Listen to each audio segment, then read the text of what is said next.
kind of story that I'm going to tell you today is not the kind that I am proud of. This is a story that I've basically been afraid to tell people for my entire life. To be honest, I think it's a miracle already that I can actually muster the courage to talk about this right now. I may get very emotional in the process, but please bear with me if I do. In the summer of 2018, I attended a summer camp in Shanghai about architecture alongside 19 other classmates. And there was one girl there that I really just did not like. I barely noticed her on the first day when camp started. She was always hiding so far in the back that I hardly ever caught a glimpse of her. Her name was Chloe. She was of average height with an old-fashioned bow to her ponytail that was always tied behind her back. Her features were plain and never really showed any expression. She didn't really have any friends around camp either, and mostly just hung around all by herself. You know, the typical quiet, shy kid. One thing that always stood out to me about her appearance, though, was how she always hunched her back slightly, as though she was afraid to stand up straight. The first time that I ever heard Chloe speak was when we were having a lecture in class on the third day when camp began. Our instructor asked her a question, and Chloe stared for a long time before she was even able to say a single word. Why is she so shy? I sneered quietly in my mind, although I knew she could see the cold stare that was sitting right on my face. She looks too scared to even speak a single word, and I honestly thought that she was pathetic.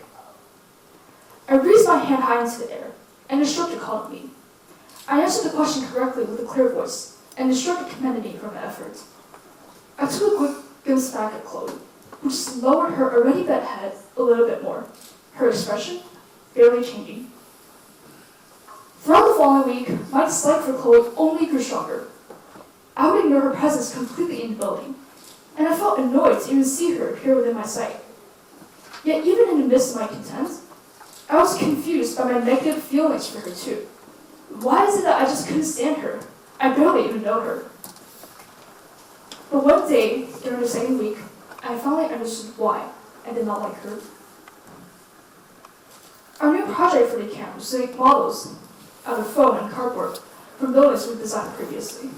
During one of the working periods, I walked into the bathroom to try and clean glue off my hands. And I saw Chloe there, who didn't say a word but was just looking downwards. I lowered my sight too, and I saw that her hand was bleeding. She must have accidentally cut herself while making models. She didn't utter a word or show any pain on her face. But as the blood dripped down on the white surface of the sink, it looked almost like crimson tears, and it was a disturbing sight to see. She just rinsed her wound quietly with water, all by herself, a small, lonely figure standing under the dull lights. And all of a sudden, when I looked at her, Chloe wasn't that intrusive object I didn't want to see in my eyes anymore. She became human again. And when I looked at this lonesome, bleeding, quiet girl all by herself, she reminded me very much of someone else. My vision seemed to blur, and her blood became my blood. Her blood became my blood. After I had mutilated my own knuckles or thrust them into a metal car seat after a long, hurtful argument with my father. The time when my tears had mixed in with my blood and dripped down from my hands. Her blood became the dark, dry blood that had caked on my flesh for many days afterwards. Her blood became my blood after I had stabbed the tip of sharp ends into the veins of my wrist just to see if I could still feel pain.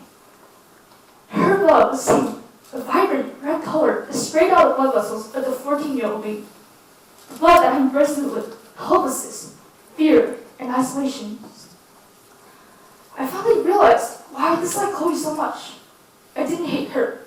I only hated myself. I hated that awkward, lonely girl who was always so afraid to talk to anyone. I hated that girl who was so emotional and sensitive that she barely had any friends. I hated that girl who thought that even if she told herself, no one in this world would give a damn. And this world may even be a better place if she were dead. I hated that girl who was weak, timid, filled with pain, yet unable to speak for her own. I hated her. I hated her so much. Today, I'm not that girl anymore. but I still have so much hate inside me that I tried to erase her completely from my memory. So much hate inside me that I couldn't bear seeing anyone in my life who reminded me of her, even in the slightest bit. And even more than just hating her, I was afraid to face her. But then, I remembered something. Even in my hardest moments, there were people who told me I had value in this world when I thought myself to be worthless. There were some people in my life who gave me hope when I had none for myself. There were people in my life who showed me compassion and kindness, not because anyone asked them to, but simply because they believed it was the right thing to do. And without them, I would not be here today. Yet when I look back on people who remind me of my old self, where coldness and contempt all that I have, if that really is so, then I never deserved to be helped, and I never deserved to be saved. I realized how hurtful my behavior must have been to Chloe, and I already regretted my actions. I eventually called out to her, and she only replied to me with a slight nod. I walked out of the room to try and find a bandage for her, and I stuck it onto her cut, but my hands were shaking violently. This was just a brief experience that I had last summer, and yet when I look back on it, I understood its significance in helping me understand my previously inexplicable thoughts. As I walked home that day, I remembered a quote from the band BTS. Those who cannot learn to love and accept themselves are also incapable of loving others. Being afraid of my past and imperfections have turned me into an insecure person who is constantly harsh to both myself and the people around me, because I live every day of my life in fear of judgment. But the old me may be someone that I really don't like. But no matter how hard I try to erase her from my mind, she will always be there as an integral part of what made me who I am today. If I cannot learn to embrace her, then I'm no less afraid or insecure than I have been in the past. True strength is learning to face your fears and weaknesses instead of hiding them away. The darkness of my past is what makes me complete today. 4 years ago, I used to hate being alive. All I wanted to do was to hide in a corner of the world and disappear. 4 years ago, I tried to commit suicide by hanging. It didn't work. But today I realized that life is so much more meaningful than what I used to believe. I've experienced so much more happiness in these years, and I think I finally have a better understanding of what life really is. Today I know my past, it has made me understand that every breath, every step, every moment I take in this world is a gift. It's made me understand how lucky I am to simply be alive and standing today. Today I know that every single life on this earth has a weight, and this weight can never be taken lightly. And my past pain shall also become the force that drives forward where I hope to be in the future. Next time when I see someone who is like old me, I will not hate them anymore. I will try to be like those in my own life, try my best to show them the compassion and kindness that we all deserve as human beings. As for the old me, I will learn to embrace her as a part of myself in the same way.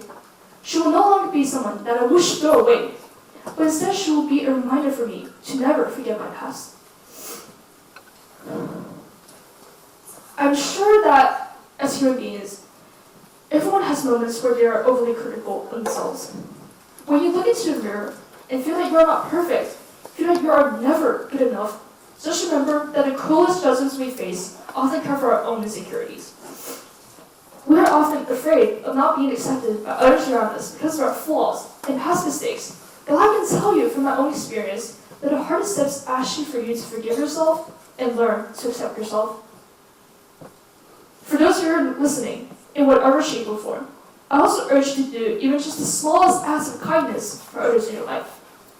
For me, these small acts of kindness were a barrier that created a hope that stood between life and death. No matter how small, kindness and compassion can begin the cycle that goes on. And someday, maybe they will choose to pay forward the kindness that they received too. But at the end of the day, don't forget to show kindness to yourself as well. Love the you who has made a difference and helped others. Love the you who is imperfect but still a beautiful person. I urge every single one of you to love yourself and love others. My name is Katie Liu, and 4 years ago, I came very close to ending my own life because I thought I had no value in this world. But as I stand and speak today, I think I found a new purpose to live. I still have so many ideas to spread, so many stories to tell, and I am beyond happy that I did not leave this world 4 years ago. Even today, I think I'm still just learning how to love myself. I used to be a very timid girl with no voice. But I want to make a change now, and I want to make a difference. Everyone has moments who are vulnerable and need compassion from those around them. There were people who wiped away my blood for me at my weakest moments. And now it's time for me to do the same for those who are in need. After all, we are all human, and we all bleed.